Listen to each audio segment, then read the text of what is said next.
We will have a pretty much a free-flowing conversation with regards to pageant news and updates. Kasi hindi ako masyado prepared when it comes to the topics. So I have like listed just some random mga topics that I wanted to discuss, mga updates, ganyan, and some of the things na I wanted to make public with regards to what we've heard na mga updates, news, mga chismis, ganyan, on the pageant front. Kasi it's national pageant season, and what we're actually wanting to do is to make February more of a month that is focused on helping pageant girls in terms of how they're gonna build and how they're gonna successfully create the elements in their pageant rallies, in their pageant campaigns. Itong live stream na to, we will be tackling some key points that I think naichichi ko na doon sa ating Instagram na account. And some additional updates that I've heard with regards to the Miss Universe, the Binibining Pilipinas na mga pageants. Okay? So, before we begin, mag-attendance muna siguro tayo. I think we've already have several people here. Maganda yung kokonti lang tayo, medyo mas intimate, hindi ganun karami yung mga tao. We have Rod Vinfiel. Hello, good evening. Magandang gabi sa iyo. I hope na medyo maganda yung reception ngayong araw na to. Hopefully hindi siya maging choppy because of the internet connection. Hello Ping, magandang gabi din sa iyo. Welcome to our live stream. And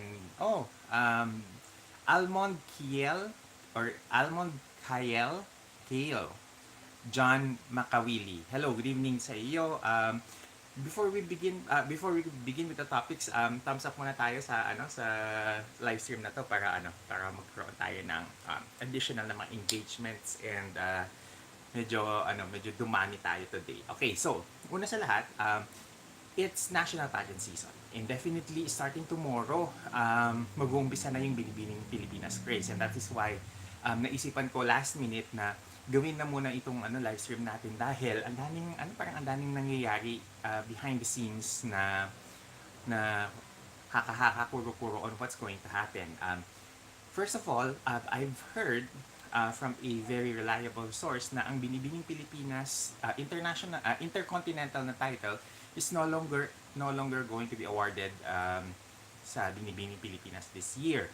I haven't heard any confirmation yet from Binibining Pilipinas themselves.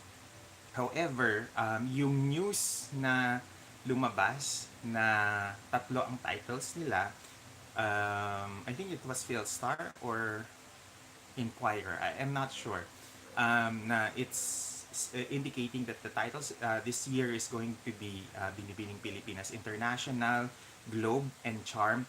Mukhang may katotohanan na Charm is going to be awarded this year dahil ang rationale for that is that ang Binibining Pilipinas 2023 is going to happen a month after Miss Universe Philippines. And from what we've heard, Miss Universe Philippines is targeting around April na date for their finals. So, it might happen that Binibining Pilipinas is going to be in the month of May. So, that's a good news kasi yung July na pageant ng Binibining Pilipinas last year was too late that napakaliit yung preparation time ng mga delegates natin, ng mga candidates natin for their international stints. Now, may mga chismis tayong naririnig na it has been confirmed that Miss Charm International is still with Mercator. Wedding for this year for they still have the franchise. However, ang dinig ko na chismis that is going around is that the Binibining Pilipinas will award Binibining Pilipinas Charm for next year, to be competing next year. So, ganun yung dynamic na we've been hearing, and ganun din yung initial na thought namin when nag-post ang Facebook page ng Miss Charm na I am Binibini na post. Yun yung pakiramdam namin because by back then, confirmed na kasi si Annabelle McDonald na siya ang magko-compete for the title this February. So, with that being said, it is most likely that Binibining Pilipinas Charm is going to be competing for the 2024 na edition. So, ibig sabihin na yung international at saka yung charm will effectively be competing for, for 2024 na pageants. So, that's a given. Now, alam ko na may mga chismis din na lumalabas with regards to the Miss Intercontinental na title. Now, I do not have mga reliable or confirmed rather. I do not have confirmed na mga sources for this. Pero yung mga natanungan ko, very reliable na mga sources. And the reason pala kung bakit umalis, the reason the reason allegedly why Miss Intercontinental is no longer with Binibining Pilipinas is because of the hosting that was supposed to happen last year. Allegedly, dapat it was the Philippines' turn to host Miss Intercontinental when Cindy is going to turn over her title. Now, I have heard from several, insiders that hindi nagustuhan daw ito ng Intercon. And the problem with that was that ang napagbuntunan nila ng kanilang mga frustrations is our representative, si Gabby. Apparently, there is this rumor going around among insiders that nung dumapag si Gabby sa mismong venue sa airport ng na usually kasi kapag lumapag yung mga candidates sa airport, merong mga representatives ng pageant org who will be like listing down yung mga girls di umano doon sa airport on the hotel, if I'm not mistaken, who will check doon sa mga arrivals, ganyan. Tapos ang sabi daw di umano was that wala sa listahan ng mga list of candidates na si Gabby. And and I'm sure may mga naririnig na rin kayo na mga chismis na the reason daw di umano kung bakit what do you call this, bakit ganun na lang kababa yung placement ni Gabby is ayaw ng org na ipasok talaga si Gabby sa top 20 sa semis. And this is parang ang dahilan daw was parang retaliatory nila ito doon sa hindi pag-host ng Pilipinas ng pageant. So I'm not, again, these are all rumors at this point in time, pero if more than one na yung nagsasabi na insider na ganito nga yung nangyayari, then siguro may konting iota of truth doon sa nangyayari, doon sa chismis na ito. And this is for me the reason why hindi ganun kalaki nakawalan ang Miss Intercontinental sa Binibining Pilipinas dahil hindi naman ito yung una at huling pagkakataon na medyo shady din naman yung galawan nila. Kasi nakita naman natin yung nangyari kay Chris Tiffany Hanson. Unang taon pa lang parang may milagro na. Tapos hindi naman ito tipong isolated incidents lang. Even yung mga sa kaso ni Jennifer Hammond na meron ding mga unbecoming na nangyayari behind the scenes di umano. So it's not a pageant na ganun na lang kalaki yung kawalan if ever na mawala siya sa Binibining Pilipinas. I know that these are all at this point speculations. However, if there are several people who are connected not only sa Binibini but also doon sa mismong venue kung saan nangyari na nagsasabi ng mga ganitong pangyayari, then siguro may kurot nga talaga ng katotohanan yung mga sabi-sabi na kumakalat. And ito, kalat siya sa mga insiders. But this is actually the first time that I am actually talking more openly about this because para naman hindi rin kayo tawag ito, ma,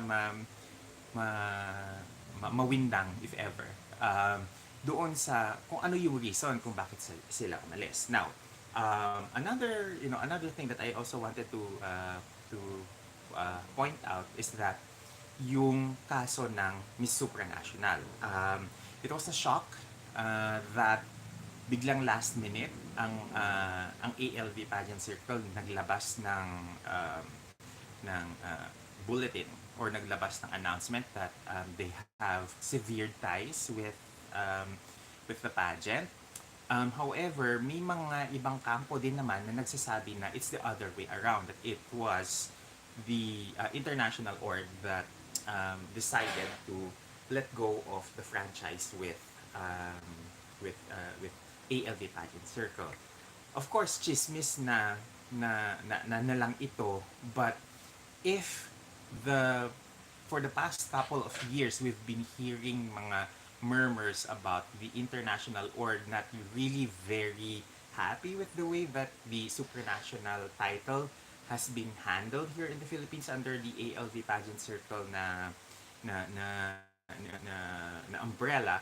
So it does make sense na may mga kumakalat din na chismis, na counter chismis na it's actually the international org na pumalas. And whichever is the truth between these two, tingin ko ang importante ng i-focus natin ngayon is how are we going to move forward with this, because from what I've heard, there was a conversation that happened with Binibining Pilipinas na na na, na with BBP and Supranational. An action, this one I can vouch for kasi may isang tagaloob na I cannot name my source na nag-confirm na nag-reach out nga di umano ang Supra sa BBP. Although knowing na itong si Supra, may mga demands sila na gustong mangyari with regards to yung paano i-handle yung franchise under BBP, there's a possibility na hindi sila nag-agree because ang Binibining Pilipinas, they have been very firm to keep Binibining Pilipinas International as their main title. I think doon naman ang isa sa mga common na knowledge ng lahat, na hindi nila basta-basta ilalaglag ang Miss International simply because una sa lahat, the very first Miss International is actually the National Director of Binibining Pilipinas. Hindi pwedeng bastusin ng organization yung long-standing na relationship ng Binibining Pilipinas with Miss International simply because the Philippines under BPCI has produced 5 Miss International winners. Ika-anim na kasama sa listahan siguro si Madam Stella because being the head of the BPCI na organization. Also, I don't think that a young pageant like MS kayang magdikta sa Binibining Pilipinas, because Binibining Pilipinas, after all, yung brand premium ng Binibining Pilipinas, mas malaki yung weight or yung premium, mas malaki yung brand premium ng Binibining Pilipinas compared sa Supra. And this is also the reason why maraming mga international organizations ang frustrated with Binibining Pilipinas because of said brand premium. And hindi basta-basta magkakautaw or magbabow down ang Binibining Pilipinas sa mga demands ng international organizations. And I think that's actually a double-sided sword. May pros and cons yan, which I will discuss a little bit later. Now, going back to Supra. So, sino ngayon ang nagha-handle ng or magha-handle ng Miss Supra or Miss Supranational na pageant dito sa Pilipinas? I have no confirmation yet with who or which organization yung most likely to handle it, but the there are rumors floating around that Mercator will be handling the franchise moving forward. Isa sila doon sa mga naririnig kong matunog na magka-handle ng Supra franchise. How will this play out with yung gusto ng Miss Universe organization na they have a standalone pageant for themselves? I don't know. Maybe moving forward, they will just have someone appointed from the roster of winners of MUP, much like how Annabelle McDonald was appointed for Miss Charm. It is possible na ganun ang mangyayari. I am not yet knowledgeable kung ano yung mga nangyayari behind the scenes because as of the moment wala akong makuhanan ng actual na chismis or insider info about that. But then again, I want everyone to treat everything that we're discussing in this live stream na chismis pa lang siya at this point in time because wala pang confirmation from the orgs. Mas mabuti din kasi na actual na orgs na mismo yung magsabi sa atin rather than we keep pestering them with questions na ano na nga ba ang nangyayari? Are you going to handle this or that? Because hindi naman sila obligated na sumagot sa atin lahat. Now, balik muna tayo sa mga comments. And then we'll continue with the chismis, okay? Omorphia, present po Sir Jason. Good evening sa lahat. Hello Omorphia, good evening. I hope na you're doing well. Ping is sending a couple of thumbs up. Same with Almond KL. Love Nimrod, hello, good evening. He's saying hi. YouTube user 1329. Present Sir Jason, silip lang ako dito habang break time sa work. Francis Joffrey Alano is saying kung sana hindi sila umalis sa BBP, edi goods pa din sana ang franchise. Hello Sir Jason, have a great evening. Okay, John Paul Uy is saying, hello Sir Jason, your fan here from Germany. Hope sumali si VVV for MUPH. Ayan, John Paul, I am not sure kung balak pa bang bumalik ni VVV sa pageantry.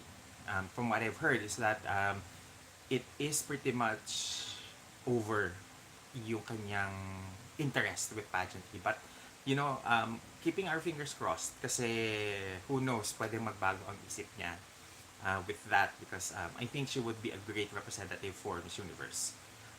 I just hope na hindi niya pa tinutuldukan ng final na tuldok yung pageant journey niya. Okay?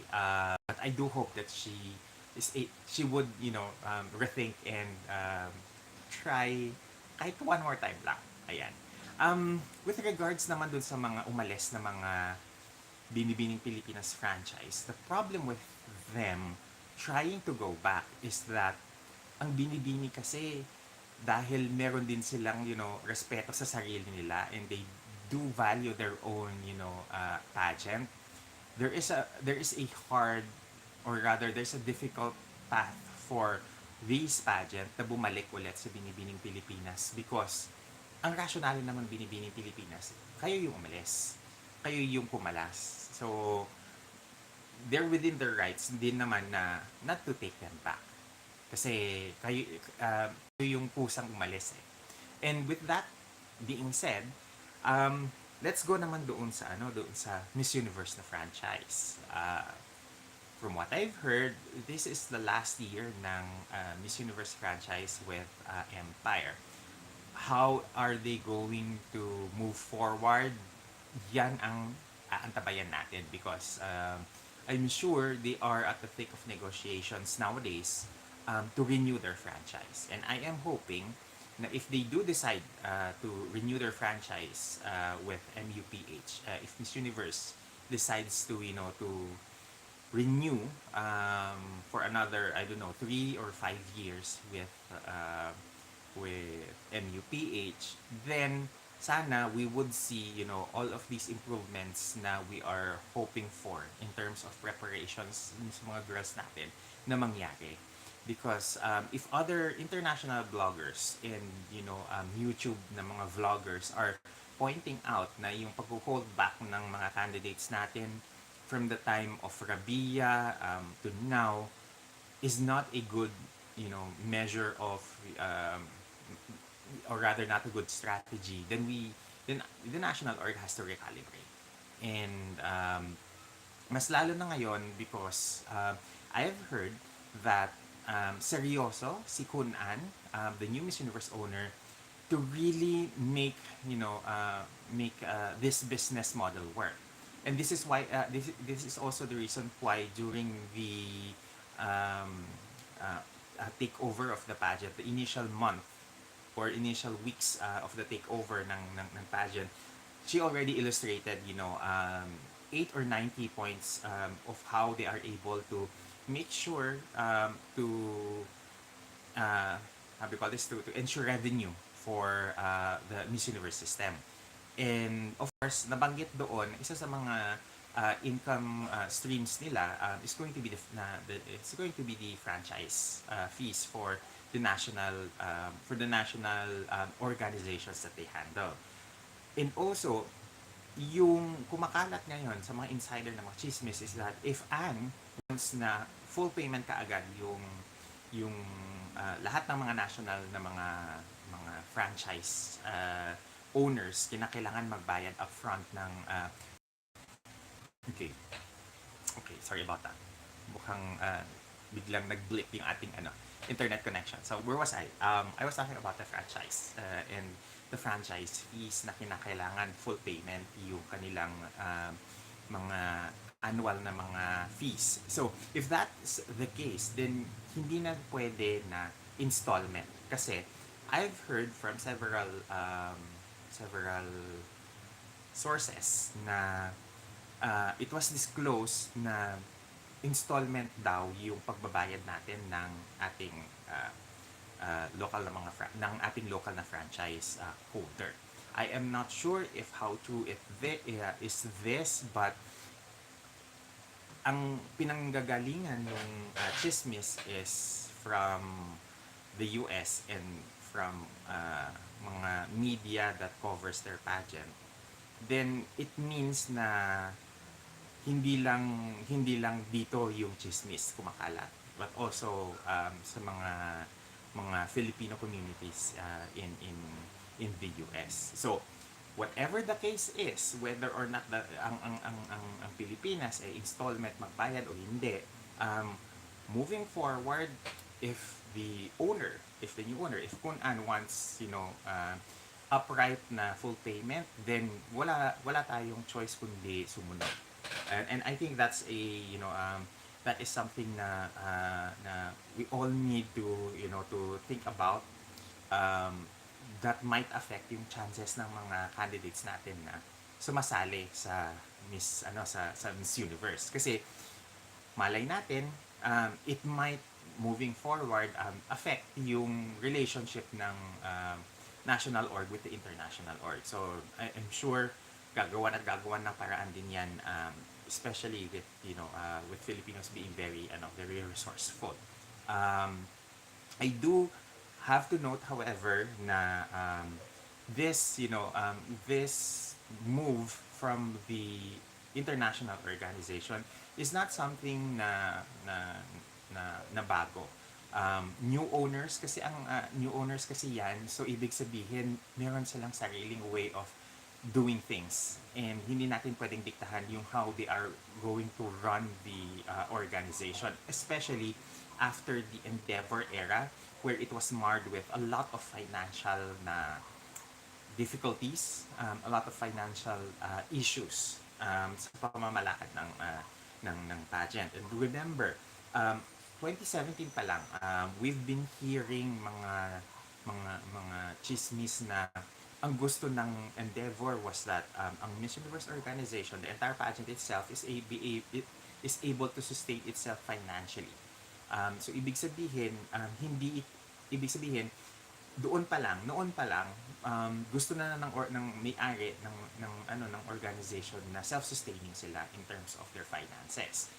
With that being said, it also makes sense na yung bagong owner, ganun din yung pamamalakad niya na she wants, the organization to be profitable for her, because ultimately kasi, this is going to be a business decision. Whatever that they're going to deal with, move forward with, it's all going to be, business related na mga issues. Now, of course, it's, it does make sense, for her being a businesswoman, to, make money out of, the newest acquisition. And this is also the reason why, if you haven't seen yung latest na mga posts on social media, that there are, three new key people that will be helping run the organization from New York. It does simply only mean that ang kailangan talaga ngayon ng ng organization is to be able to manage itself fiscally. So, wag na tayong magtaka doon, wag na nating kumbaga questioning 'yon, because pageant organizations like the Miss Universe organization, they need to be self-sustaining. That's something that we've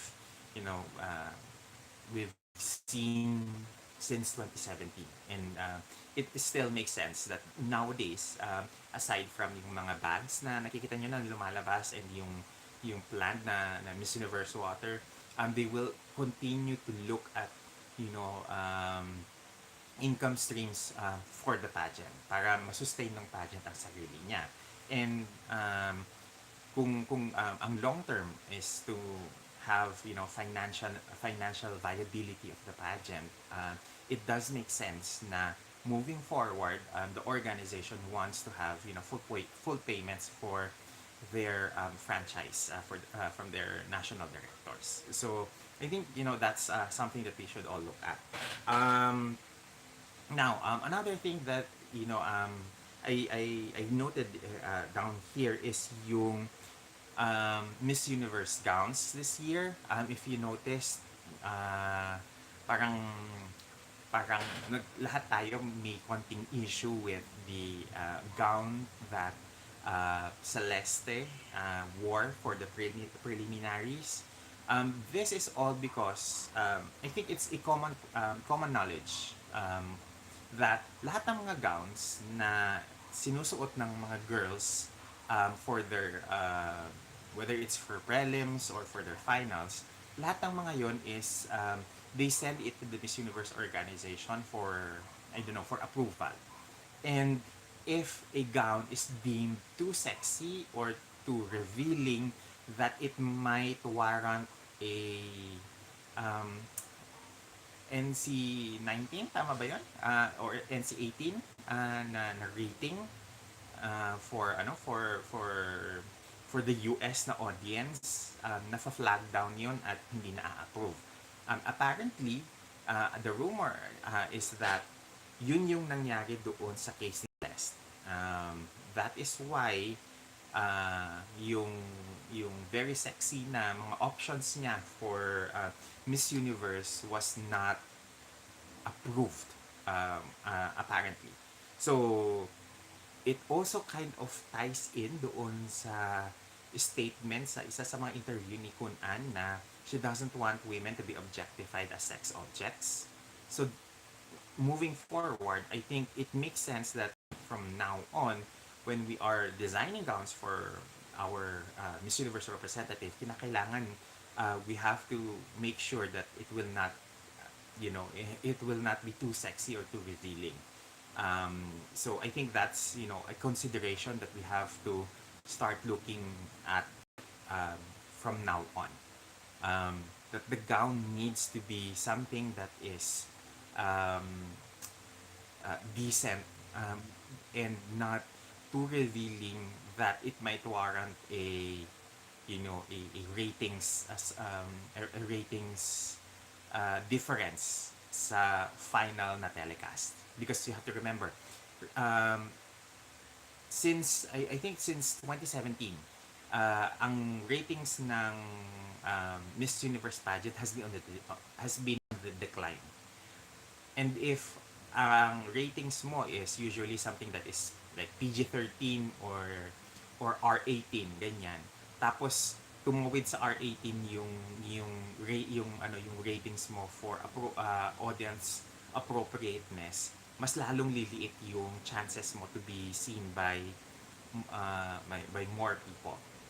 Essentially kasi mafa-flag down ka nung ratings board nila sa US. So I think that is a very a real concern for the Miss Universe organization. So now it parang nabubuo na yung why it makes sense na tawag nito na yung mga gowns na nilabas ng maraming designers that are really very pageant out there. That's probably the reason why hindi siya nagamit dahil hindi siya na-approve. So, I hope na in the future we are able to find gowns sa mga girls natin na hindi masyado revealing but still has that wow factor because I think ultimately yung gown ni Celeste doesn't have that wow factor that we were all looking for. So siguro somewhere in the middle between the very two revealing gowns versus the very safe matronly na gown that she wore for her prelims. It needs to be somewhere in the middle siguro. Ayan. Basa mo tayo ng mga comments. And So, okay. Sorato02, may alam po ba kayo kung may bagong crown title ang BPCI? At this moment, wala akong masabi. I haven't heard any confirmation yet from BPCI kung meron silang bagong crowns, but it probably is safe to say na mga nasa 3 crowns tayo this year. JD Sarmiento, hi Sir Jess. Thanks for going live po. Official announcement na po ng Binibining Pilipinas candidates bukas. Yes, and we will be there. They already had their, I think, second or third na callback. I think it's second. Last Friday, if I'm not mistaken. With that being said, so yung final callback doon sa Binibining Pilipinas on Monday, tomorrow, that's more likely to be the full candidates na. If you are gonna ask me if how many candidates will they have this year, I am not sure. I've been hearing from mga insiders that it might be 35 candidates this year. I've been hearing that it still be going to be 40 candidates this year. So, naglalaro lang doon yung mga chismis na naririnig ko. So, hintayin natin by tomorrow if ano yung final official na candidates that they have because from what I've heard is that yung number of candidates this year is going to be tied up with the production and how they are going to calculate yung finals. Like for example, ilang segundo yung i-allot nila per candidate for the swimsuit competition. Per candidate. Ilang segundo yung exposure ng candidate for them to do their pasarela. Is it going to be 8 seconds, 15 seconds, 12 seconds? Dependent yan doon sa production. And the production people will have a say, or rather have an input, not say, will have an input on the number of candidates na kukunin ng Binibining Pilipinas. And kung mangyari na gagawin nilang 40 candidates or even 35 candidates doon sa finals, sila din yung pakikinggan ng organization kung it's going to be 12 semi-finalists like last year or it's going to be 15. So, ano yun, it is a communication within the pageant org and the production team kasi bawat segundo ng finals night kalkulado para hindi sila mag-overboard doon sa oras. And I am sure lahat tayo kini-question, bakit nung mga nakaraang taon umaabot ng 4 na oras yung pageant? That is something na kinakailangan i-control ng production team and they're the ones that's going to make adjustments for that. So, let's hope and see na mas maayos yung production ng finals this year at hindi mangyari yung nangyari last year na nagkaroon ng aberya doon sa final na announcement. Okay? Edu ES. Hi Sir Jason, good evening, Edu. Regarding Supra, will Mr. Supra be appointed, have a pageant under a new group, or is it now owned by one of the pageants here, where it will be one of the multiple crowns given? Yung Mr. Supra, from last year ko pa naririnig na may umaawit ng ibang pageant organization, ibang national organization to handle the Mr. Supra na pageant. And I do hope na itong new org na to, they're the ones who are able to get, the candidate for that. Kasi mas mukhang may promise sila as compared to the way that we've been dealing with our Mr. Supra candidates under ALV. Kasi super disappointing yung every year na lang nag-a-appoint ka ng isasabak mo for the competition. And that is something that I think the Supra organization doesn't want to do anymore, especially for a powerhouse country like the Philippines. So let's see. But I do hear na yung franchise may umaawit ng ibang org from last year, and it is already like in the negotiations as of last year. So pwedeng by this year pwedeng na finalize na nila yung negotiations sila. But again, we need to still wait for confirmation for that. So far, yun lang yung naririnig ko, yung mga mga negotiations from last year. Okay? Lemuel 23.5. Hello, Sir Jason. Tomorrow is the official final callbacks for Binibining Pilipinas 2023. Maasahan ba namin na makikita kayo nila Luis Porteles at Tita Lavinia covering the event tomorrow? More likely, yes. Nandun kami. I think Tita Lavinia is going to be there. I am going to be there as well. I'm not sure with Luis kasi hindi naman kami nag-uusap with regards to the way he covers his pageant. But most likely siguro nandun din siya. Daniel P. Yuson Jr. Hello, good evening. Kumusta? I hope na okay ang kalagayan mo ngayon. Lemuel 23.5 again is asking, I agree, there's a fine line between sexy and too sexy. It's okay for the gals to be exquisite, sexy, and elegant, but not to go overboard. Too sexy, there's a middle ground to be made. Yes.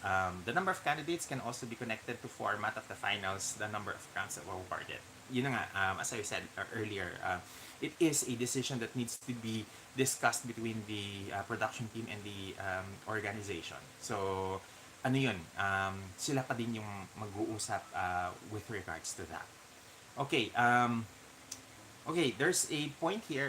Ping, bago ko basahin yung comment mo, let me just get over this, this point over here from there are conversations between several insiders and several mga pageant pages like myself na yung mga candidates ng Binibining Pilipinas this year, karamihan sa kanila morena, and karamihan sa kanila are on the petite na side.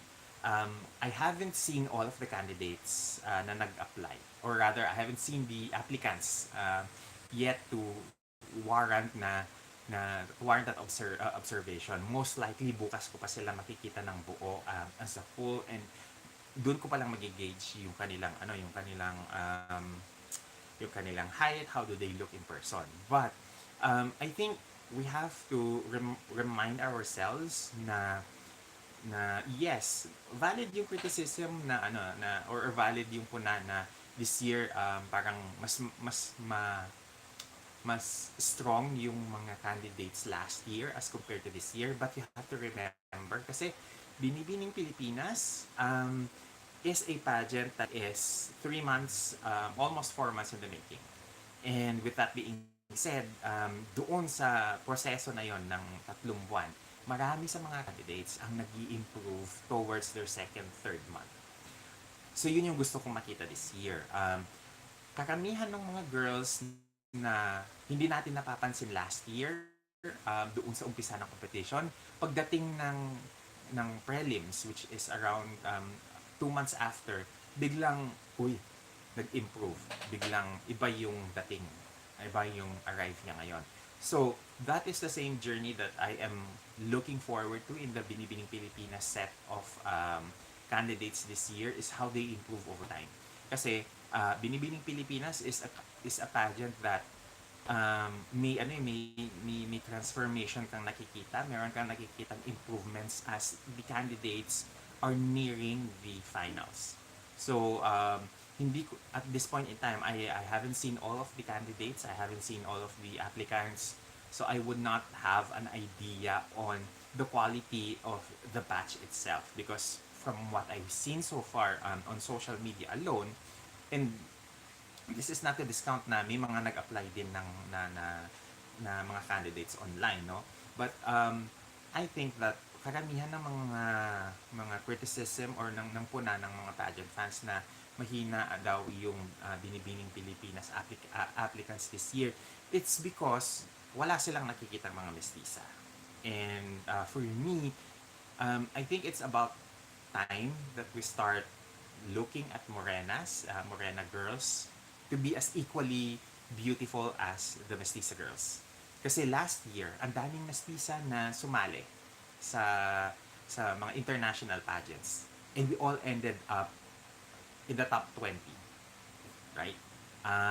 So we probably need to recalibrate. We probably need to think of maybe last year we need to we need to learn from yung what we've learned from our experience last year, and maybe this time maghain tayo ng Morena, maghain tayo ng ibang set of beauties para hindi yung iisa lang yung hulman ng Pinay ang pinapadala natin in the international competitions, because the girls who won last year, like the likes of Camel Mercado, they're very Pinay. So maybe, this time around, yung formula natin, baka naman mga Morena nga ang hinahanap ng mga international pageant organizations this year. So we might have a better chance if we send Morenas for the next round of international competition. So I think that's where my my head is at right now. Baka naman dapat this time around medyo baguhin natin yung timpla. Okay? So let's not judge the girls while they're still at their rawest potential. Habang hilaw pa, parang hintayin natin na unti-unti silang mahinog kasi doon natin magi-gauge kung is this going to be a batch na magiging excited tayo for their international competitions later this year. So there. Okay, now let's go back to Ping. Other international pageants should emulate Miss International kahit na noong nasa BBT ang Miss Universe ay at pinakamataas na crown ay hindi issue ito sa MI. I agree. However, kasi ngayon, ang gusto ng mga international na mga pageants kasi is to have their own branding.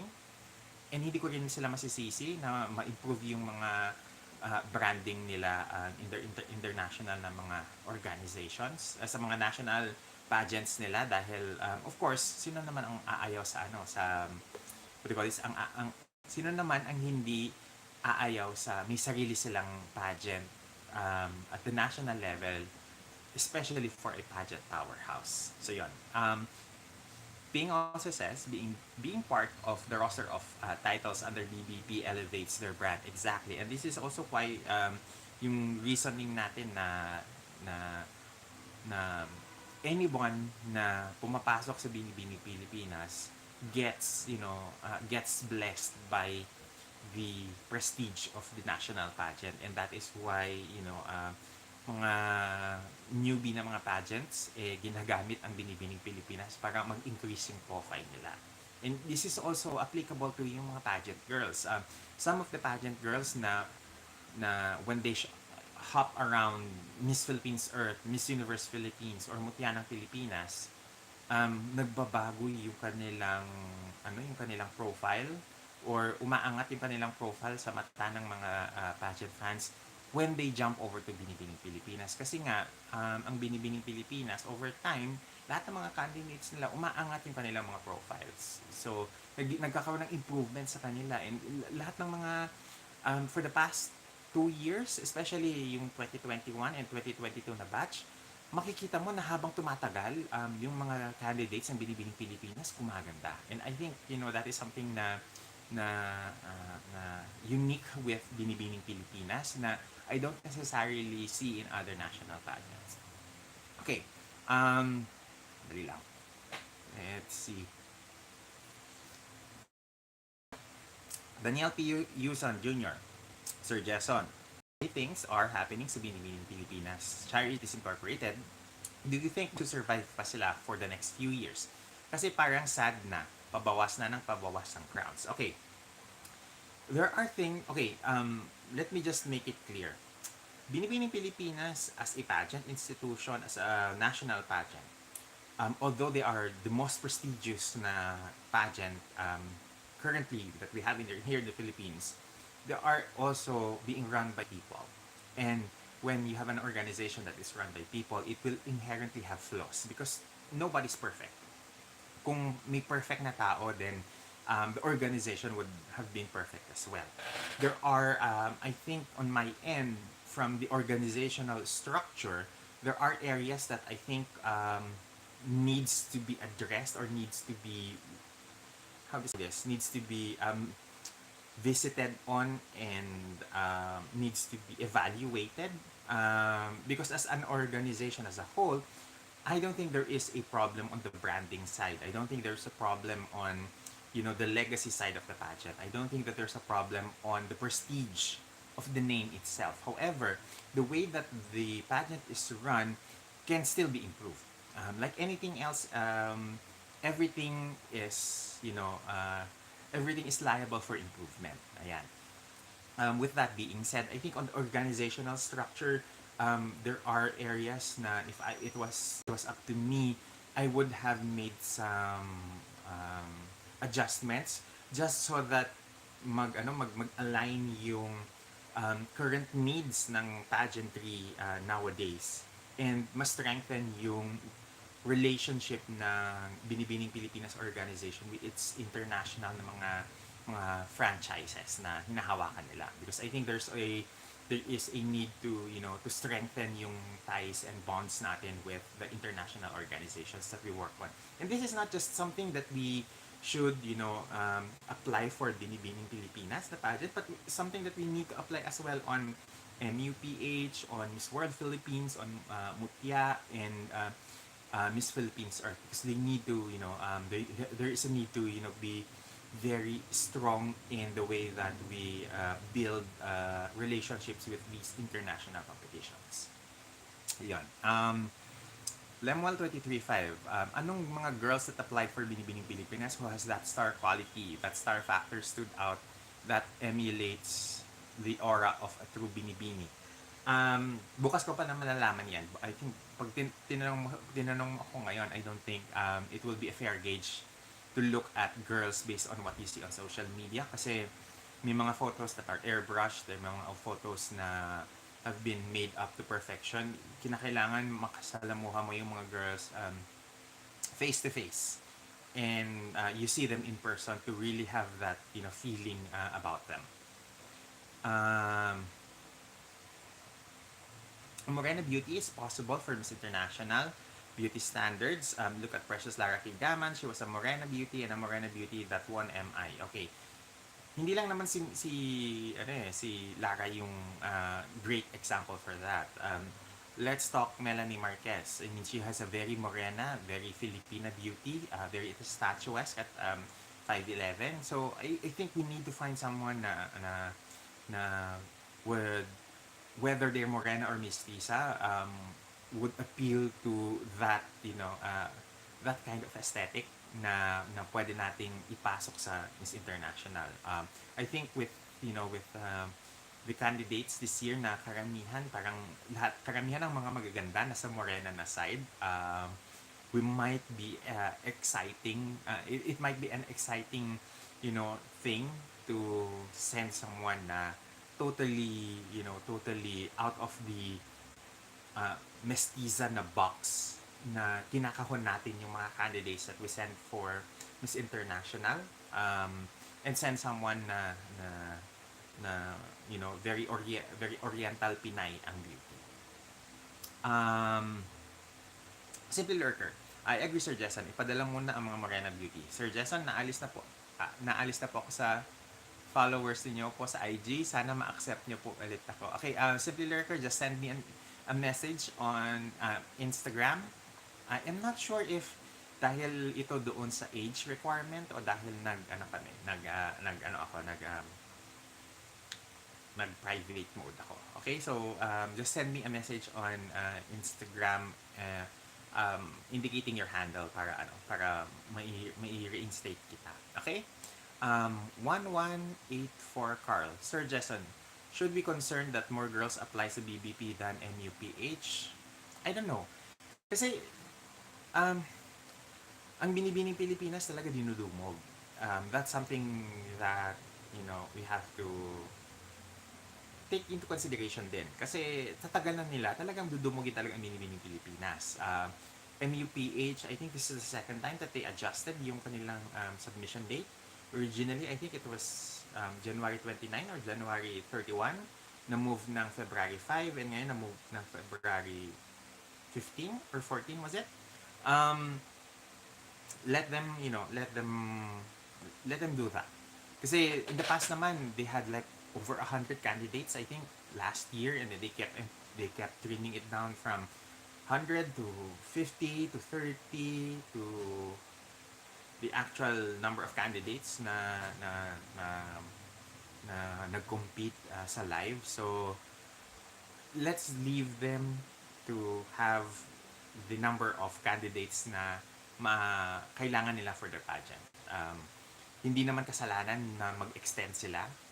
Hindi naman, I don't think it's a big deal na mag-extend because honestly, if it were up to me, I hope na sana ang Binibining Pilipinas nag-extend pa ng kanilang submissions to February 15 or even February 20 or February 27 kasi kung ang Binibining Pilipinas would have their finals a month after Miss Universe Philippines, then pwede naman nilang i-extend yung kanilang application dates. But then again, I think maybe they have already plotted several activities for the month of February and March, kaya ganun na lang sila kaaga nag-end ng kanilang submission. So let's just wait for that to happen. Matapos din ang MUPH ng kanilang mga submission dates. Simple Lurker, aminin naman natin na mas kilala ang mga Binibini candidates at queens. May ibang dating at aura. Totoo. And I think that is a testament to the Binibining Pilipinas name, na kahit maraming mga franchises na ang nawala sa kanila, they still retain yung kanilang strong na branding, and it rubs off to the candidates na tipong kapag Binibining Pilipinas winner ka, mas naaalala ka pa kung minsan kaysa dun sa mga ibang sumasali ng ibang mga pageants na nanalo internationally. So I think that's a testament to Binibining Pilipinas. Lemuel, is it safe to say we have at least 4 crowns from Binibining Pilipinas? No. Dahil sa 2023 Charm Philippines is likely claimed by okay. Lemuel, let me just read your comment again. Is it safe to say that we have at least 4 crowns from Binibining Pilipinas, International, Intercon, Globe, Charm? Ayon sa masismosang kapitbahay, the Charm winner will be competing under 2024. I think nasagot ko na yan. So 2023 Charm Philippines is likely claimed by marketers under them at least for 2023 calendar, and likely okay, nasagot na natin yan earlier. Gino Kodiamat, when will BPCI announce the roster of titles? How many titles are at stake for Binibining Pilipinas this year? As I said earlier, most likely na we are going to be standing at around 3 titles this year. I am not sure if they are able to get a 4th title, but this title was something that they were actually communicating according to some pageant insiders na they already initiated talks in acquiring this new pageant title for Binibini. So, hindi ko alam kung ano na yung naging status ng kanilang pag-uusap, but hopefully na na they were able to acquire this fourth title. Ayun. Okay, Mr. Mental, for example, wait lang. Wait lang. Can't fathom why newer pageants demand their own local pageants. It feels local ways of defining beauty are being overcome by their branding requirements, even if their brands are not that impressive. For example, MGI's notion of beauty is quite racist despite the look's production. Maybe local pageants can help shape the international brand and not the other way around. Yun din kasi ang problema for pageants like Miss like MGI kasi napaka-physical ng kanilang definition, and yung physical definition nila, this is problematic because hindi lahat ng mga mga countries are able to send someone that is their definition of what's beautiful.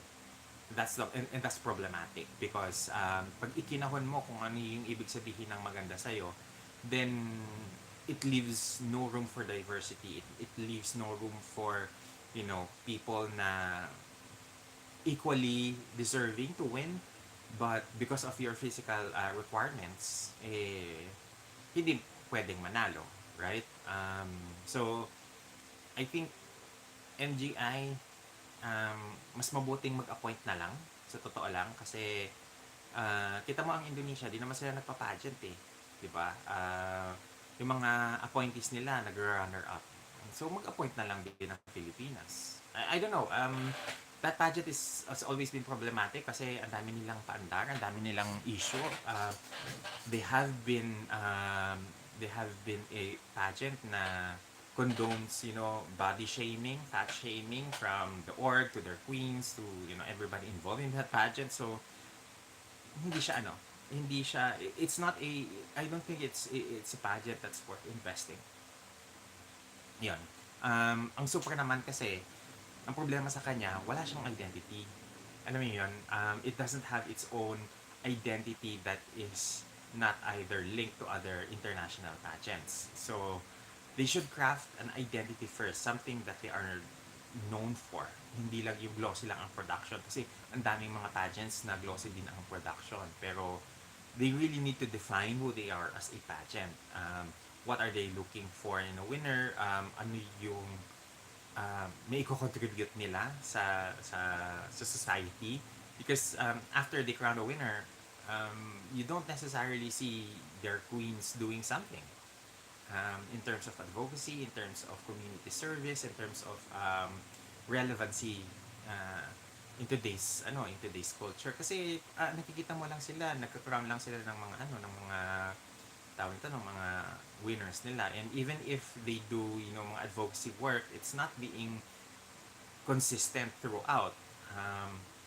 And again, if this is something that they really want to propagate moving forward, then hindi ba dapat consistent sila doon sa kanilang advocacy, whatever that advocacy is? Kasi naglabas sila before ng ito yung gusto nilang advocacy, pero we don't hear about it na may hands-on na nangyayari, may mga activities na nangyayari. So, Dorothy V. Jones. Hello, Dorothy! Kumusta? Ayan, you're here. I think we should be celebrating Binibining Pilipinas for enduring even through challenging times. Almost 60, she only deserves our continuing adulation, love, and support. I think this is naman the reason kung bakit ang laki ng respeto ng mga pageant fans sa Binibining Pilipinas. It's because yung kanilang commitment doon sa mga candidates, na hindi lang yung mga winners yung naaalagaan, but even as candidates, alaga pa din sila. So, I think Binibining Pilipinas, yung legacy nila has endured, harder and harsher na times, and this is just, another blip in the road. Because if you have a heritage brand like Binibining Pilipinas na has this long history, that long history, it will help you propel yourself kung alagaan mo lang yung legacy mo. Much like how legacy brands like Dior, like Levi's, yan, yung mga brands na ang tagal-tagal na pero hanggang ngayon buhay pa rin because they are able um, to manage their brand, their image adequately and successfully throughout the years. And I see Binibining Pilipinas do that as well. Kasi nga, as you can see naman, nalagasan na sila ng Miss World, nalagasan na sila ng Miss Supranational, nalagasan na sila ng Miss Intercontinental, nalagasan na sila ng Miss Universe, and yet we still see them as the prestigious, the most prestigious national pageant there is. And kahit na anong claim ng MUPH na sila yung pinaka-prestigyoso, ang mga tao kapag pag sinasabi mong national pageant, Binibining Pilipinas pa rin yung nasa top of mind nila. Ayan. Mr. Mental, continuation dun sa sinabi niya about pageants. It's not just MGI, also Intercon, Supra Globe. I don't get their branding game at all.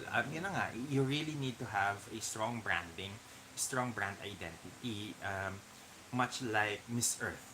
I think that is the most exemplary na example of a very very directional na branding kasi alam mo pag sinabi mo Miss Earth, you're already thinking of environment, you're already thinking of sustainable and ethical practices for the environment. So hindi sila nililigaw doon sa kanilang notion of who they are as a pageant. Lemwal 23.5, is the Supranational brand likely going to be split by two different organizations? Oo, most likely Lemwal kasi hindi pwedeng iisa lang yung org na magha-handle niyan kasi kung walang national, walang male pageant counterpart yung kukuha na parang problematic. But again, hintay na lang tayo ng tawag ito ng official announcement kasi right now it's up for grabs kung ano yung talagang nangyayari. And also siguro backtrack ka na lang doon sa mga previous conversations namin earlier doon sa franchise kasi nasagot ko na yung mga tanong na yan. G. Rabago, BBP has legacy but they have to innovate. Legacy nowadays is not enough. Even those brands you mentioned like Dior, Chanel, etc. innovates. Yes, which is also exactly the reason why there are areas that I pointed out on the organizational structure to make it much more efficient as a pageant. Na kinakailangan siguro meron silang representative that would build relationships with these international mga pageants para yung mga tampo, misunderstanding, mga mga internal issues ng mga international mga pageant franchises nila na-address. Yon. Mr. Mental, even at the countries where they are staged, they are still camped and ridiculed and not necessarily respected. That's why I find it painful for someone like Chelsea to lose in Globe. Ayun, I think overall, itong mga nabanggit niyo na nabanggit mo na mga issues with the international organizations themselves, there is a reason why they're still considered minor pageants. There's still a reason why they are not considered among the biggest ng mga pageants there is kasi nga ang daming nilang mga problema na kinakailangan pang ayusin, and I think those are things that needs to be addressed before they can really call themselves an alpha pageant. And hindi pwedeng just because you brand yourself as the number one pageant in the world, ikaw na yung number one pageant in the world. You have to earn that that distinction, and hindi naman sa pagmamayabang. I think Miss Earth, Miss World, Miss International, and Miss Universe have all earned their stripes. Kumbaga sa Tigre, hindi lang pininturahan sa kanila yung mga stripes na yon. They earned their stripes from the very beginning. They worked hard on their branding, their pageant, their production, their relevancy in today's society as well, in their their contributions to community into society as a whole. So I think overall kinakailangan i-evaluate ng mga smaller pageants na ito, itong mga bagong sulpot ng mga pageants na ito, um, if they're only able to provide glam and glossy na production, is that the only thing that they can offer? So they need to evaluate ano ba yung core values nila. Um, and there's a thing kasi in marketing that's called a brand onion. And within the brand onion, you have your brand essence, that's your core. And then the outer na mga layers are your brand personality, your brand values, and that needs to be communicated to your audience. Every audience touch point, whether it's your social media, it's your finals, it's the way that you communicate with your with your audiences. Kinakailangan yung brand onion mo buo, so that everything from the core, the essence of the brand, to its values, to its personality, to its the way that it communicates, the way that it touches customer touch points, they are all consistent. So siguro yung mga brands, yung mga nagsulputang mga pageant na ito, na mga bago, kailangan muna siguro nilang aralin yung yung branding na topic, so that they are able to effectively and efficiently communicate who they are as a brand. Um, uh, Okay. J. Rabago, the issue with Miss Earth is the application of sustainability and carbon neutral in their pageants. They miss this in this girls' gowns and outfits, etc.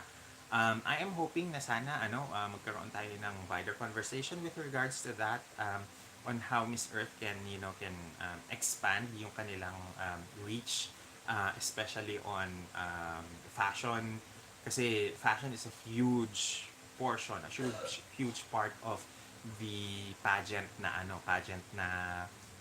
experience So I let's see, maybe in the future we can be we're able to do something, an episode on that perhaps, para magkaroon din ng conversation sa mga pageant girls kung how are they going to add the factor of sustainability, to have yung mga eco-friendly na mga practices in their wardrobes. Ayan.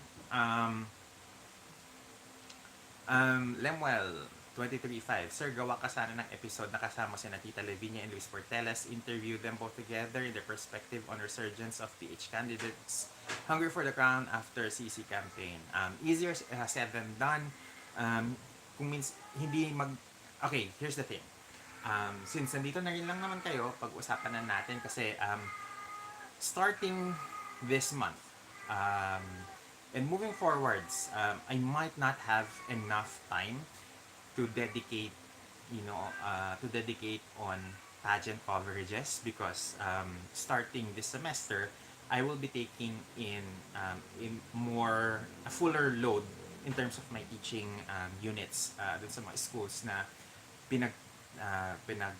tatrabahuan ko ngayon currently. I will be handling like 5 subjects this semester, and 5 subjects spread out in 4 days of the week means that I have lesser time to do research for pageant topics. That's why most likely I will be pre-recording a number of topics, or doing doing more blog posts on certain topics, and limited yung coverage ko ng pageants to perhaps Binibining Pilipinas candidates this year. Kasi alam niyo naman ako, I am a Binibining Pilipinas loyalist.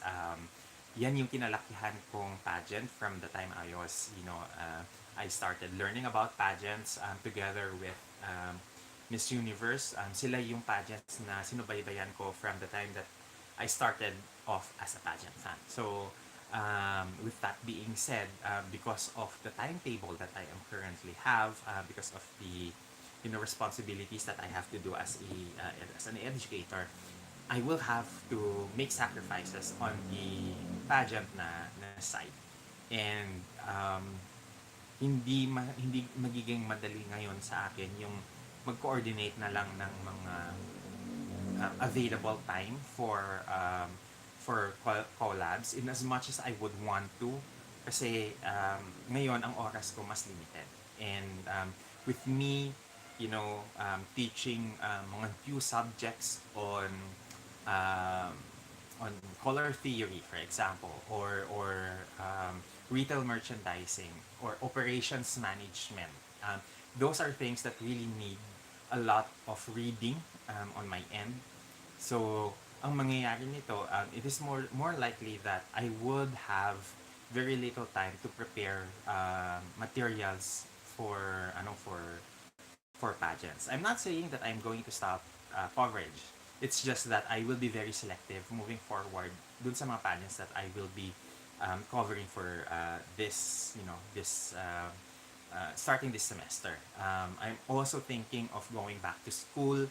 So again, that adds another dimension of I might have lesser time to dedicate on pageantry as a whole. And alam niyo naman ako, I don't want to go on a topic in pageantry without appropriate research on it, or not being able to deep dive on the research na part. So I still want to have quality content produced for you guys. So it might be a small setback.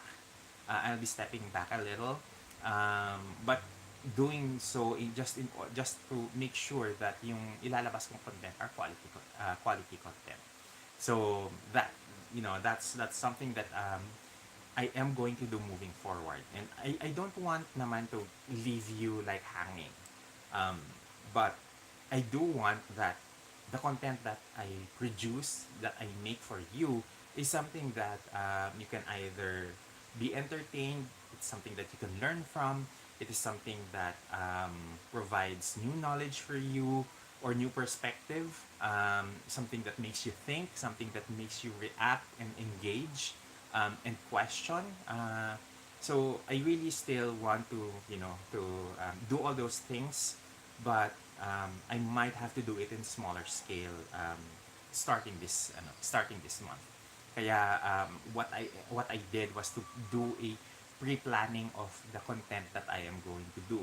Um, I think I have in my schedule um, a video that I want to do on pageant trends and fashion for pageant girls. Kasi once that you are officially an applicant sa Binibining Pilipinas or any other national pageants, kinakailangan mag-start ka ng mag-submit ng mga ano yung mga national costumes mo, ano yung mga gowns na gagamitin mo, things like that. So, I am going to build, or I am probably going to do a live stream later on yung mga trends, what are the colors, what are the fashion trends that you should be incorporating in your national pageant journey in this coming pageant season. Kasi those things are something that needs to be talked about.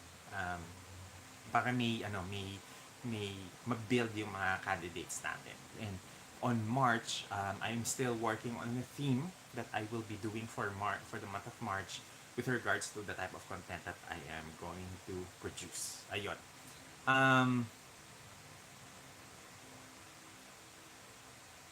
There. Nasaan na ba tayo?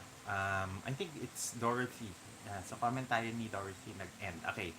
If you were giving a free hand in selecting the highlights and milestones for Binibini for its 60th, which one would you pick? Definitely yung mga international na winners natin. And I would want to make siguro I don't know, a focus with the pageant on they're international winners, not just yung mga winners nila ng Miss Universe, Miss International, ganyan, but also yung mga runners up nila because like for example, we haven't won the Miss Young International title, but we have runners up doon sa Miss Young International title in the 1960s or 70s. We haven't won Miss World under Binibining Pilipinas, but you have top five placers. You have runners up like Rufa Gutierrez. You have continental queens of Asia like let's say Carla Rabanal Bautista. So I think mabigyan sila ng recognition yung mga candidates ng Pilipinas under Binibining Pilipinas that have made us proud in international competitions, whether it's Miss World, whether it's Miss Universe, whether it's Miss International, Miss Young International, Miss Maha International. I think we have several runners up in Miss Maha International. So sana mabigyan din sila ng opportunities to shine and be given a opportunity to be recognized. Yon. And another thing that I would want na sana mangyari sa Binibining Pilipinas on its 60th year is medyo i-level up natin yung mga winning prizes ng mga candidates, ng mga winners, para naman maengganyo sila na sumali yung mga future generations. Whether it's monetary value, whether it's the prizes that they receive, sana magkaroon ng leveling up in terms of their prizes. Because magandang incentive yun. The mere fact that lahat tayo nagulat na-impress doon sa Miss Cosmo World when it made public that yung winning prizes, cash and kind, ni Meiji amounts to around 15 to 16 million na pesos. Parang wow, 'di ba? Sana lahat tayo napasana all 'yon. I will be doing a topic on that perhaps in the future, but not now kasi nag-uumpisa pa lang ang pageant, and I want to focus on yung ano mangyayari bukas. So let's wait and see. I want to really meet the candidates tomorrow, have a feel on them, and mabigyan ng sense of ano yung command and presence nila on stage, or when you meet them in person. I think that's one of the things na gusto kong ma ma-observe bukas sa final screening. Yan. I think I have already discussed all the points that I wanted to discuss. Karamihan ng mga major points that I wanted to discuss has been in the first 30 minutes of this live stream. So, dun sa mga hindi naka-join during that time, replay nyo na lang later kapag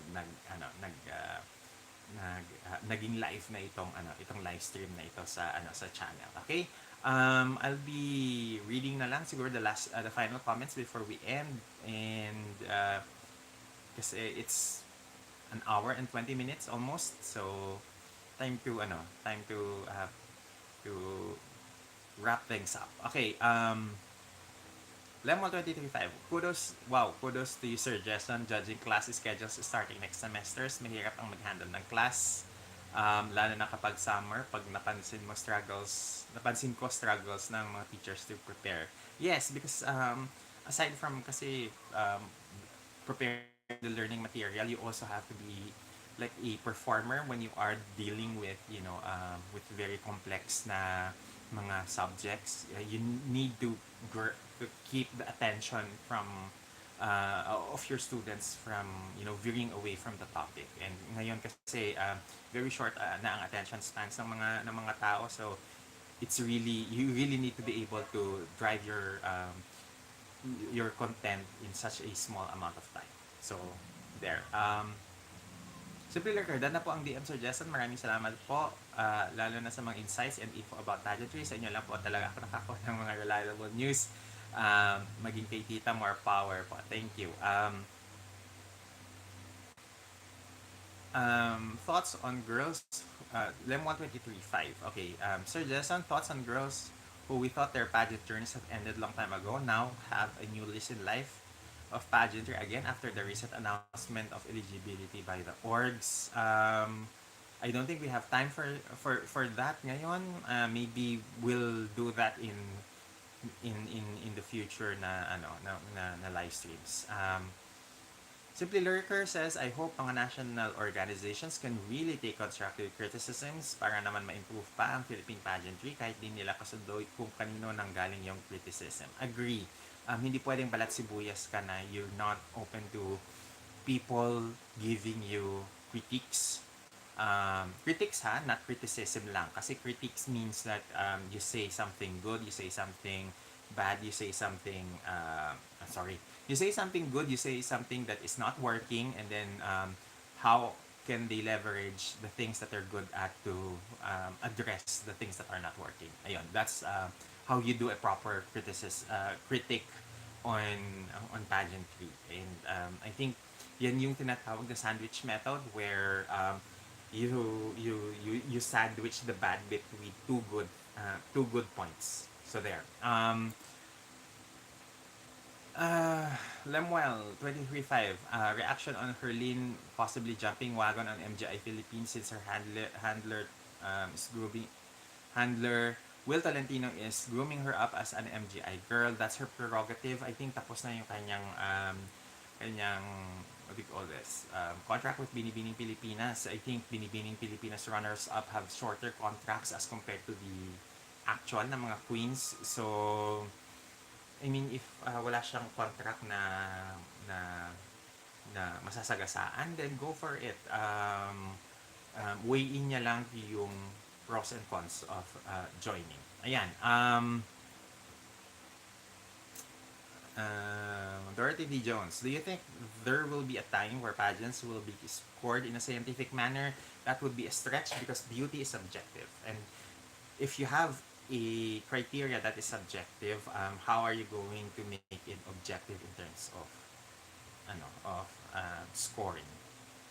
Are you going to make it mathematical na you have an AI analyzer between the dimensions of the face for beauty of face, kung proportion ba yung face, is it a mirror image of the left and right?